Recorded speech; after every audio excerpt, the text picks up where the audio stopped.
City India news Telugu. ప్రజల కష్టాలకు కారణం ముగ్గురు వ్యక్తులు. ఒకరు కేసీఆర్ గారు, రెండో వ్యక్తి హరీష్ రావు గారు, మూడో వ్యక్తి కేటీఆర్ గారు. సరే, కేసీఆర్ గారు మాకు సంబంధం లేదు, మళ్ళీ కుర్చీ ఇస్తే వచ్చి కూర్చుంటా, లేకుంటే ఫామ్ హౌస్లో పండుకుంటా అన్నాడు. ఆయన సీన్లకెళ్ళి తీసేసాడు. ఆయన్నే ఎగ్జామ్ట్ అయిపోయాడు. ఇక మిగిలిన ఇద్దరు హరీష్ రావు గారు, కేటీఆర్ గారు నోరు తెరిస్తే అబద్ధాలు. అసలు మనుషులు నవ్వుతారు మేము చెప్పే అబద్ధాలు అని చెప్పి తెలిసి కూడా అబద్ధాలు మాట్లాడుతూ ఉన్నారు. వాళ్ళ అబద్ధాలు ఎట్లుంటాయంటే,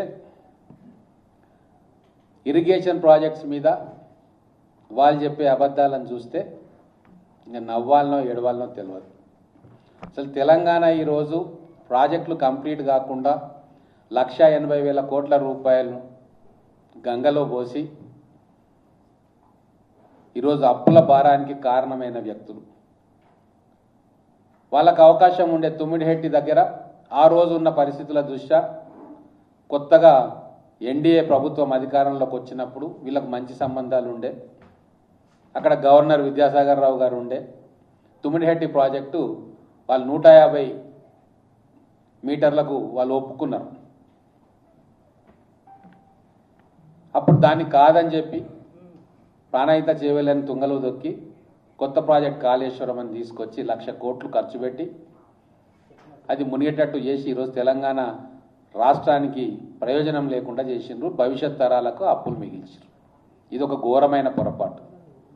ఇంకొకటి హైదరాబాద్ గురించి కొన్ని విషయాలు తెలిస్తే మీరు ఆశ్చర్యపోతారు. వీళ్ళ డొల్లతనము, వీళ్ళ ఆలోచన సరళి తెలుస్తుంది. ఈరోజు హైదరాబాద్ మెట్రో మహానగరానికి నీళ్లు తాగిపిస్తున్నామని చెప్పి గొప్పలు చెప్తాడు కేటీఆర్ గారి ఇన్ఛార్జ్ ఉండే.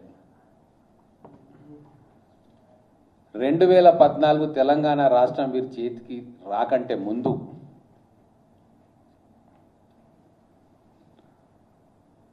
8 లక్షల కనెక్షన్స్ ఉండే. 23 వరకు 14.5 లక్షల కనెక్షన్స్ ఈరోజు ఉన్నాయి. మరి రాష్ట్రం రాకంటే ముందు 340 million gallons per day supply ఉండింది. నికరంగా ఫ్యాక్ట్స్ తోటి చెప్తా ఉన్నా. దాని తర్వాత కాంగ్రెస్ ప్రభుత్వం భవిష్యత్తు గురించి ఆలోచన చేసి చేపట్టిన ప్రాజెక్టులు గోదావరి ఫేజ్ 1 2008లో మొదలుపెట్టి 172 MGDల నీళ్లు హైదరాబాద్ ప్రజలకు ఇవ్వాలని చెప్పి స్టార్ట్ చేసింది. కృష్ణా ఫేజ్ 2 2012లో స్టార్ట్ చేసింది 90 MGDల నీళ్లు ఇవ్వడానికి. ఇవన్నీ ఎప్పుడు కంప్లీట్ అయినాయి? 2015 వచ్చే వరకు 340 MGDలు ఉన్న వాటర్ సప్లై 600 MGDకి చేరుకుంది. ఎవరు చేసిండ్రు? కాంగ్రెస్ ప్రభుత్వం భవిష్యత్తు గురించి ఆలోచన చేసి చేపట్టిన ప్రాజెక్టులు, గోదావరి నుంచి కానీ కృష్ణా నుంచి కానీ చేసిన ప్రాజెక్టులు పెట్టిన ఖర్చు సఫలీకృతమై మనకు అదనంగా 260 MGD రావడంతో 600 MGDకి చేరుకున్నది. ఇప్పుడు మనకు కావాల్సింది ఏంది? 835 మిలియన్ గ్యాలన్స్ పర్ డే మన రిక్వైర్మెంట్. మరి మీరు 9.5 సంవత్సరాలుండి ఏం బీకిండ్రు? 2015లో మేము ఆగ్మెంట్ చేసిన 600 MGDలే ఇప్పటిదాకా అదే ఉంది. అదనంగా 1 MGD మిలియన్ గ్యాలన్స్, 1 MGD కూడా మీరు 9.5 సంవత్సరాలు ఇవ్వాలి. ఇది మోసం కాదా? ద్రోహం కాదా? మీ చేతగానితనానికి నిదర్శనం కాదా? ఇంతకంటే ఘోరమైన నిర్లక్ష్యం ఇంకేమైనా చరిత్రలో, తెలంగాణ చరిత్రలో ఉంటుందా? అది కేటీఆర్ గారి మంత్రివర్గం, ఆయన మంత్రి, తర్వాత కేసీఆర్ గారు చూసుకున్నారు. మాటలేమో ఎవరెస్ట్ శిఖరం అంత మాటలు మాట్లాడతారు. చేసిన నిర్వాకం ఇది. అలాగే పాలమూరు రంగారెడ్డి లిఫ్ట్ ఇరిగేషన్ ప్రత్యక్షంగా పోయి చూస్తే అసలు దుఃఖం వస్తుంది. ఏం పని చేసిందని 90% కంప్లీట్ అయిందని చెప్పి ఇంత మోసం చేసి ఇక నీళ్లు చల్లుకోండి అని చెప్పినంత దుర్మార్గమైన ఆలోచన. అక్కడ ఏమిటికి ఏం లేదు. 27,000 కోట్లు ఖర్చు పెట్టిండ్రు. వాళ్ళ హయాంలోనే డిపిఆర్ చేసినప్పుడు 55,000 కోట్ల రూపాయలు అంచనా అయింది. మరి 55,000 కోట్ల రూపాయలు ఉంటే 27,000 కోట్లు ఖర్చు పెడితే 90% పనులు ఎట్లయితాయి? ఒక రిజర్వాయర్ నుంచి ఇంకో రిజర్వాయర్కి పోయే మెయిన్ ట్రంక్ కెనాలే కంప్లీట్ కాలేదు. ఇక మీరు నీళ్ళు ఎక్కడ ఇచ్చిండ్రు? పాలమూరు చెరువులను ఏడ నింపిండ్రు? అంటే ఇంతకంటే ఘోరమైన అబద్ధం లేదు.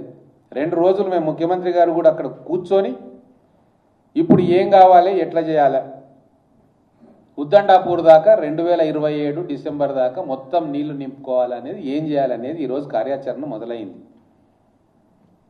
ల్యాండ్ అక్విజిషన్కు డబ్బులన్నీ ఇచ్చేసిండ్రు, వాళ్ళ అకౌంట్లలో పడ్డాయి.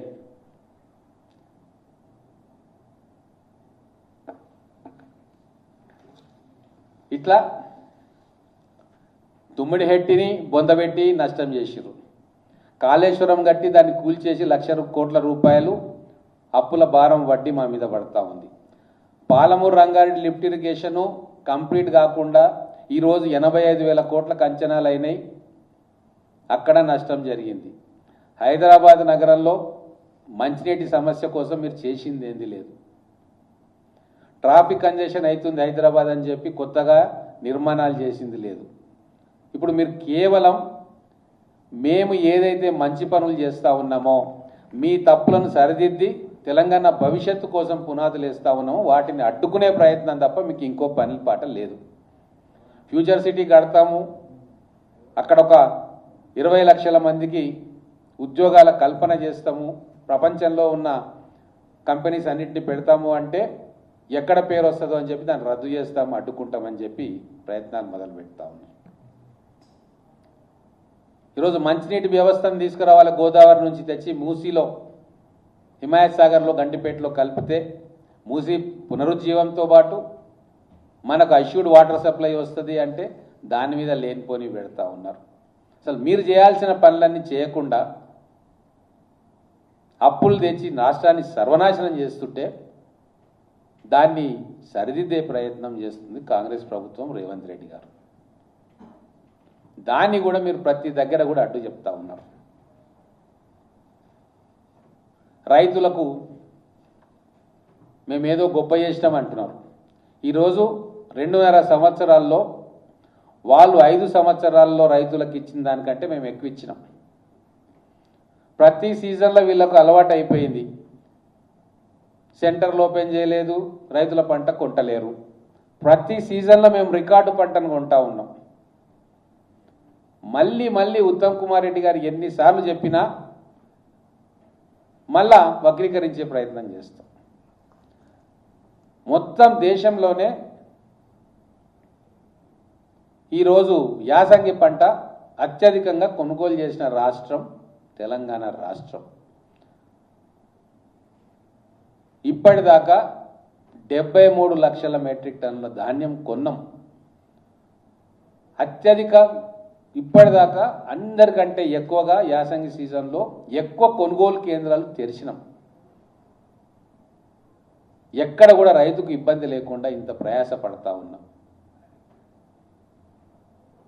వాళ్ళు చేసిన దానికంటే ఎన్నో రెట్లు మేము రైతుల గురించి ఆలోచన చేస్తూ ఉన్నాం. ఇవన్నీ చూస్తూ ఉంటే ఒకటి అనిపిస్తుంది ఫైనల్గా, హరీష్ రావు గారు, కేటీఆర్ గారు, మీ భవిష్యత్తు మీకు అర్థమైతలేదు, మాకు అర్థమవుతుంది. మేము దైవాన్ని నమ్ముతాం, మీరు కూడా నమ్ముతారని నేను భావిస్తూ ఉన్నా. ఎవరైతే పాలకులు కానీ రాజులు కానీ ప్రజలకు రిపీటెడ్గా అబద్ధాలు ప్రచారం చేస్తూ అబద్ధాలు చెప్తూ నమ్మించే ప్రయత్నం చేస్తారో మన పురాణాల్లో వాళ్లకు శిక్ష నిర్ధారణ చేసిండ్రు. గరుడ పురాణంలో హరీష్ రావు కోసం శిక్ష రెడీ చేసిర్రు. ఆ రోజే ఒక 5-6 వేల సంవత్సరాల క్రితం రాసిన పురాణంలో ఇటువంటి మహానుభావుడు ఒకడు తెలంగాణ గడ్డ మీదకి వస్తాడు, వాడు అబద్ధాలు చెప్తాడు కాబట్టి ఆ రోజే రికార్డు చేసిండ్రు ఏం శిక్ష చేయాలి హరీష్ రావుకు అని. ఆ శిక్ష ఏం తెలుసా? ఇట్లా హరీష్ రావు లాగా రోజు అబద్ధాలు చెప్పడానికి 100 యోజనాల పైకి తీసుకుపోవాలి ఆయనను. అక్కడి నుంచి ఒక పర్వతం మీదకి తీసుకుపోయి అక్కడి నుంచి కింద పడేయాలి. ఇది గరుడ పురాణంలో హరీష్ రావు గారికి ప్రిస్క్రైబ్ చేసిన శిక్ష. 100 యోజనాలు అంటే ఒక యోజనానికి 12 నుంచి 13 కిలోమీటర్లు. అంటే అంత పైకి పర్వతం మీద తీసుకుపోయి కింద పడేస్తే ఈయన చేసిన పాపానికి అది తగిన శిక్ష అని చెప్పి మన పెద్దలు పురాణాల్లో చెప్పి ఉన్నారు. కనీసం దాని చూసన్నా భయపడండి. కేటీఆర్ గారికి ఇంకో పురాణంలో ఇంకో శిక్ష. వీళ్ళు చేసిన పాపాలను చూస్తే మొత్తం 28 నరకాలు ఉన్నాయి, మన పురాణాల్లో చెప్పినాయి. ఆ 28 నరకాల్లో కూడా వీళ్ళు ఎక్కడ కూడా ఎవరు తీసుకోరు, వీళ్ళని శిక్ష చేయడానికి కూడా తీసుకోరు. అంటే అన్ని ఘోరాలు చేసిరు వీళ్ళు 9.5 సంవత్సరాల్లో. మళ్ళీ వచ్చి ఇప్పుడు నీతులు చెప్తా ఉన్నారు. ఏ పని చక్కగా చేయలే వీళ్ళు.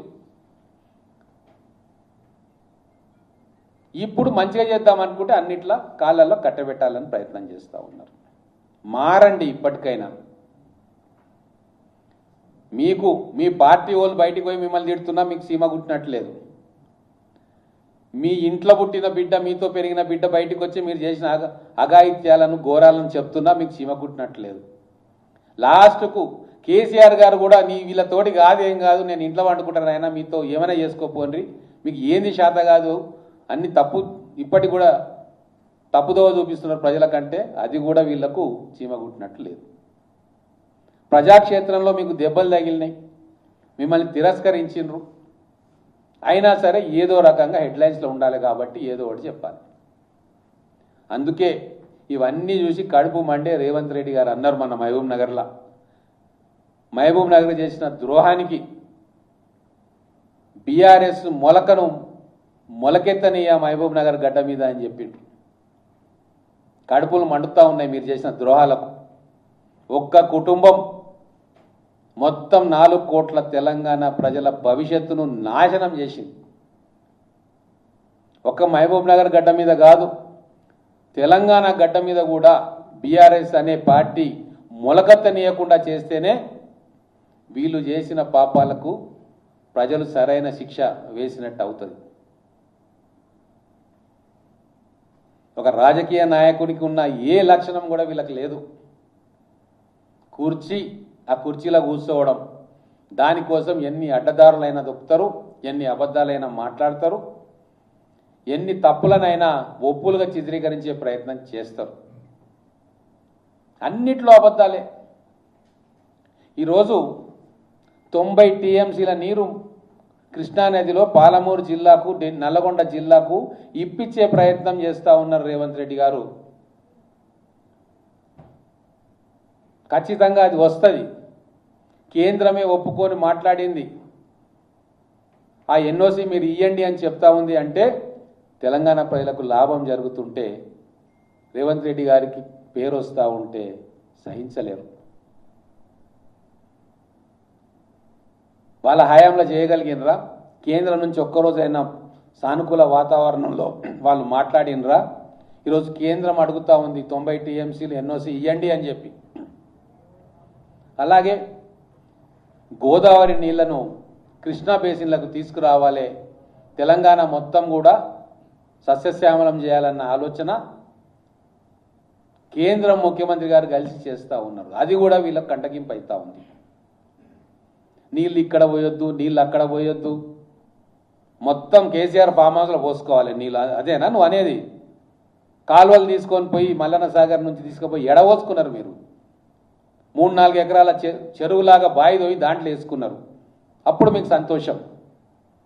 కానీ నాగార్జున సాగర్లో నీళ్లు పోసుకుందామంటే కూడా దానికి క్వశ్చన్ మార్కులు వేస్తారు. ఇంత దరిద్రమైన రాజకీయం చేసి ఏం బాగుకుంటారు మీరు? నాకు అర్థమవుతలేదు. సరే, వ్యక్తిగతంగా వాళ్ళ మీద నాకు ద్వేషం లేదు, కానీ వాళ్ళు 9.5 సంవత్సరాలు చేసిన పరిపాలన చూస్తూ ఉంటే ఉక్రోషం వస్తూ ఉంది. తెలంగాణ తెచ్చుకొని వీళ్ళ చేతిలో పెట్టినందుకు ఇంత శిక్ష విధిస్తారా అని. పోని చేసిండ్రు, అయిపోయింది, దాన్ని సరిచేసే ప్రయత్నం రేవంత్ రెడ్డి గారు చేస్తూ ఉంటే అది కూడా కాకుండా ఆపాలే అని చెప్పి దాన్ని ఇక ఏం టర్మ్ ఉందో సైన్స్లో నాకైతే తెలియదు, రీసెర్చ్ చేయాల్సి వస్తుందేమో. ఇంత దిగజారుడు నాయకత్వం దేశంలో బహుశా ఎక్కడ లేకపోవచ్చు. ఒక కుటుంబం బతకడానికి, అధికారంలో రావడానికి ఏ పాపమైనా చేయొచ్చు, ఏమైనా మాట్లాడవచ్చు అని చెప్పి నిర్ధారించుకొని దాన్నే గైడ్లైన్స్గా మార్చుకొని ఈరోజు చిత్ర విచిత్రమైన విన్యాసాలు చేస్తున్న వీళ్ళను తెలంగాణ ప్రజలు క్షమించొద్దు అని చెప్పి నేను కోరుకుంటా ఉన్నా.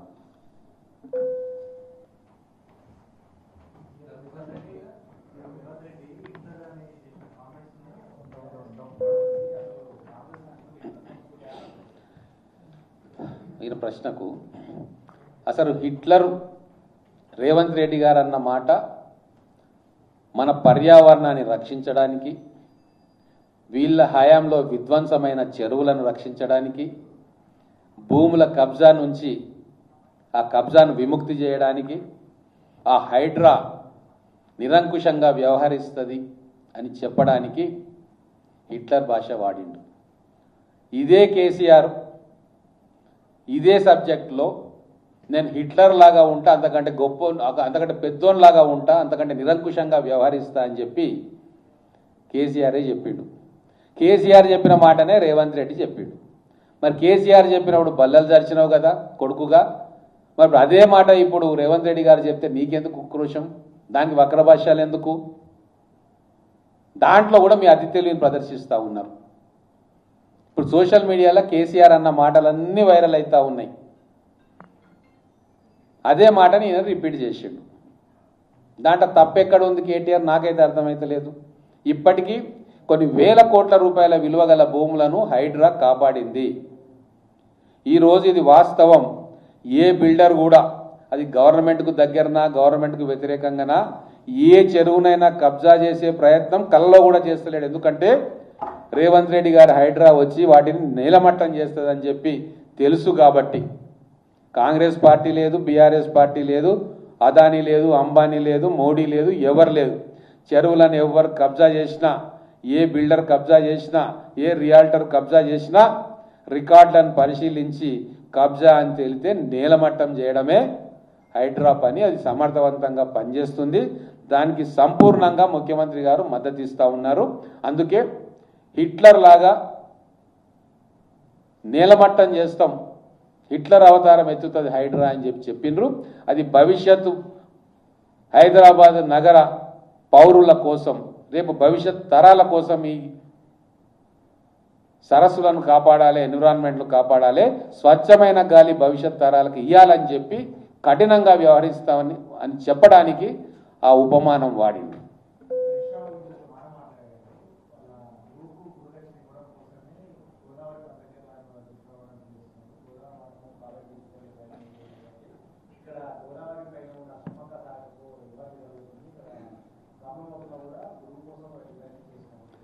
ఇప్పుడు పుట్టిన బిడ్డని తీసుకుపోయి ఎన్టీఆర్ కాళ్ళ మీద వేసి నీ పేరు పెట్టుకున్నామని చెప్పి టికెట్ సంపాదించుకున్నది ఎవరు? నరేంద్ర మోడీ గారిని మీరు నాకు ఏమీ ఇవ్వద్దు, మీ దయ ఉంటే చాలు అని దండం పెట్టుకుంటున్నది ఎవరు? కూతురు ఢిల్లీలో ఉంటే మేము విలీనం చేస్తాము, మా కూతుర్ని బయటికి వదిలేయండి అని చెప్పి చెప్పినది ఎవరు? మీ స్వార్థ రాజకీయాల కోసం భేషజాలు లేవు, బేసిన్లు లేవు అని చెప్పి ప్రకటన చేసింది ఎవరు? రాయలసీమను రతనాల సీమ చేస్తా, కృష్ణా నీళ్ళన్నీ మీరు తీసుకుపోండి అని చెప్పి గోదావరిలో 3000 టీఎంసీలు పారుతూ ఉన్నాయి, గంగలో కలుస్తూ ఉంది, వాటిని వాడుకుందాం తెలంగాణ ఆంధ్ర అని చెప్పిన మహానుభావుడు ఎవరు? ఇవన్నీ చెప్పింది మీరే. ఈరోజు కేంద్ర ప్రభుత్వం, గతంలో ఉన్న వాజ్పేయి ప్రభుత్వం, తర్వాత కాంగ్రెస్ ప్రభుత్వం దేశ ప్రయోజనాలను ఉద్దేశించి గంగా కావేరీ లింక్ కెనాల్స్ కోసం సుదీర్ఘమైన కసరత్తు చేస్తూ ఉంది. మిగతా రాష్ట్రాల్లో మధ్యప్రదేశ్లో, ఉత్తరప్రదేశ్లో కొన్ని నదుల అనుసంధానం జరిగింది. అక్కడ లక్షల ఎకరాలు బీడుపడ్డ పొలాలకు పారుతూ ఉన్నాయి. తెలంగాణలో కూడా ఈరోజు కఠిన సత్యం, కృష్ణాల నీళ్లు లేవు, ప్రాజెక్టులు ఎక్కువ ఉన్నాయి. గోదావరిలో సర్ప్లస్ వాటర్ ఉంది, వరదలలో 3 నుంచి 4,000 టీఎంసీలు ప్రతి ఏడు బంగాళాఖాతంలో కలుస్తూ ఉంది. మరి ఆ గోదావరి నీళ్లు వాడుకోవాలి తెలంగాణకు, అలాగే ఆంధ్రప్రదేశ్ రాష్ట్రం కూడా వాడుకోవాలన్న ఆలోచన 2 తెలుగు రాష్ట్రాలు చేస్తూ ఉన్నాయి, కేంద్ర ప్రభుత్వం చేస్తూ ఉంది.